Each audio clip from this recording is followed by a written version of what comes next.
Okay, so we're going to solve these problems by converting each of these mixed numbers into improper fractions. And the way we do that, we take the denominator and we multiply it by the whole number. So it's 3 times 1 in this case, plus the numerator. So 3 times 1 plus 1 is 4. And what is the denominator? Well, in this case, it's 3. Do the same process here. 7 times 2 is 14, plus 2 is 16. And the denominator is 7. Okay, so now we have to solve this, and we'll go about that by renaming as need a common denominator. So let's go 3. 3 times 7 is 21, and 7 times 4 is 28. Drop it down. Plus 3 times 16 is 48. So drop that down as well.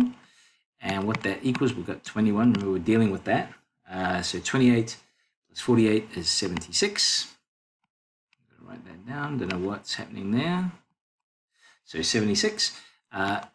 And we can, how many times does 21 go into 76? So that's 3 and 13 remainder. And we're dealing with 21. So that's the final answer, 3 and 13 over 21. For the second one, we have 3 times 5 is 15, plus 2 is 17 over 3, plus 11 times 1 is 11, plus 8 is 19, 19 over 11. So again, we have to rename these fractions to have a common denominator, so we'll just go 3 times 11, that makes it 33. Okay, now we can figure out what the renamings are.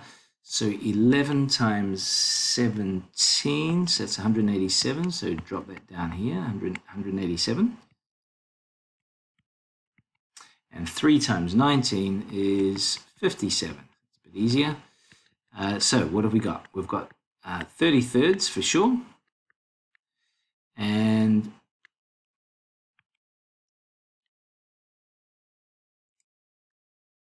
And what's that? 187 plus 57 is 244. How many times does 33 go into 244? So that's 7. And you got 13 left over. So it's 13 remainder. Make it into a fraction is 33. So 7 and 13 over 33.